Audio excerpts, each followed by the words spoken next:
All right, so we're going to look at this and we're going to determine what is our parent function here, or what's the family that it belongs to? Like, what is our function? Yell it out. Quadratic. It's quadratic. It's the x squared. Any of those answers are great. Do we have anything on the inside of the squared besides x? No. So that means this minus 3 is vertical. So that is a translate. So you're going to use the word translate. 3 units.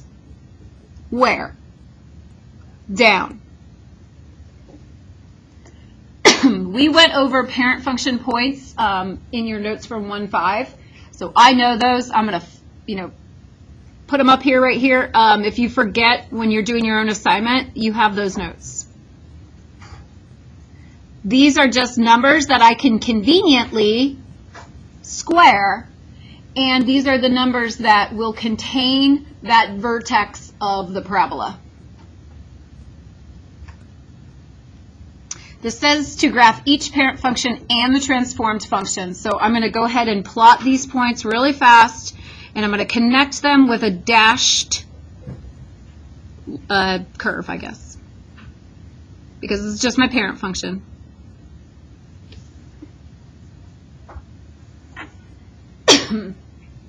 I'm going to show you how to do this with the table, but some of us don't need the tables yet. In reality, I probably don't need the table until there's a stretch or a shrink. Then I use the table. But I'm going to do the table for every single one. When you do your assignment, it does say you may want to use the table, but it does not say you have to use the table. Okay? So with my table, this is a translate 3 units down. And you guys will tell me, is that horizontal or vertical? This is vertical. Which side, is it X or Y? Which side is vertical? The Y. So that's the vertical side. This is the horizontal side on the X. This is a vertical transformation. So we're going to apply subtract 3 to all of the vertical numbers, all of the Y's. So we're going to subtract 3.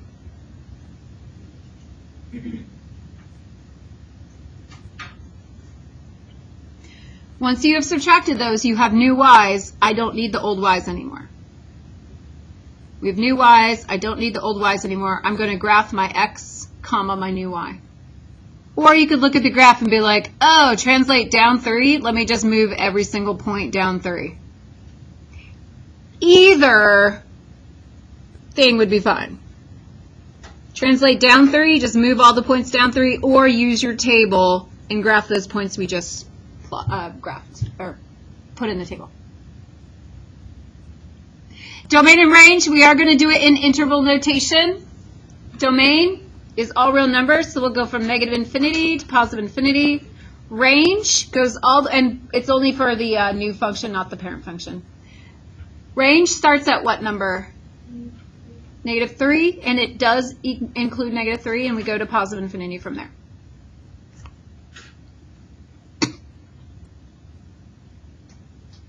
All right, so I'm not going to be able to cover every single one of these, so I might skip around a little bit. Let's go to C. So we're going to decide, this is quadratic, we're going to decide what points I'm going to start with if it's quadratic, if you're making a table.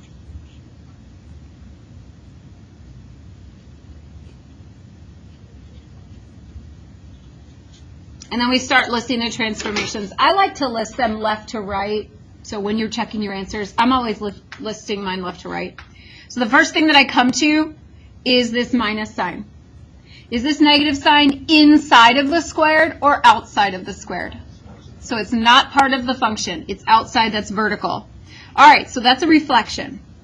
I need to think a vertical reflection. So I'm thinking up and down, vertical reflection. If it's reflecting up and down, which axis is that? It's reflecting in the x-axis.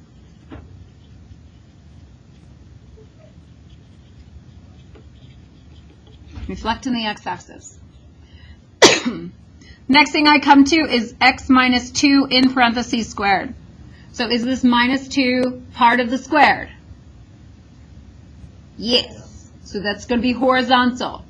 Anything adding or subtracting is a translation. So we're going to translate. How many units? 2 units. Which direction? Correct. Right. Right is right. Right is correct. Because anything horizontal is always opposite. And then I get a +1. Is that being squared or not part of the squared? Not part of the squared. So we will translate. Oh, you can if they're both translations, then I just usually write and, because I just wrote translate, and 1 unit up.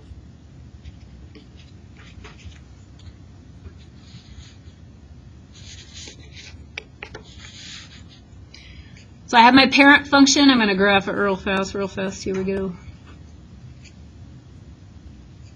And I can graph this really fast because I have practiced graphing it a million times. Maybe not a million, but a lot.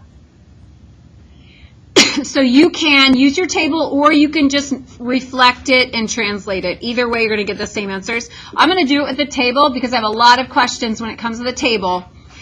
For the y's, we have 2 different operations. We've got multiply by a -1 and we have addition. What comes first? That's the question I get a lot. And the answer to that question is order of operations. What comes first? Multiplying by a -1 or adding a 1? Order of operations. Multiplying by -1. And then we'll add a 1 after that.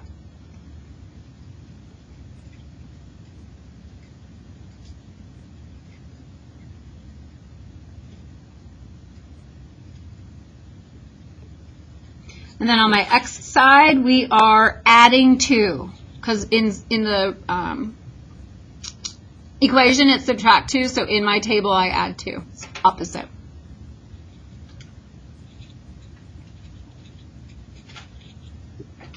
So if you're going to graph it using the table, you use the outermost x and the outermost y. If you're just graphing it using, just knowing that it flips and it translates, either's fine. The picture should look the same. So what am I doing? Right and then up.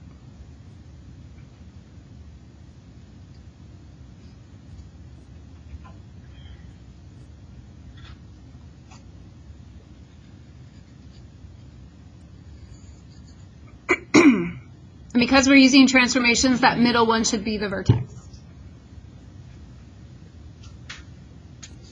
Domain is all real numbers, negative infinity, positive infinity. Range goes from negative infinity and stops all the way up at 1.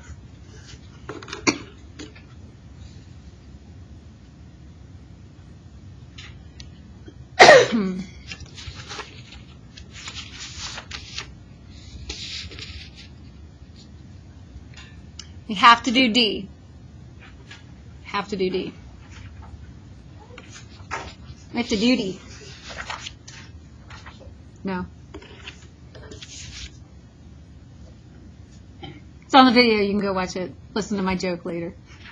Not that good, but. Okay, for question D.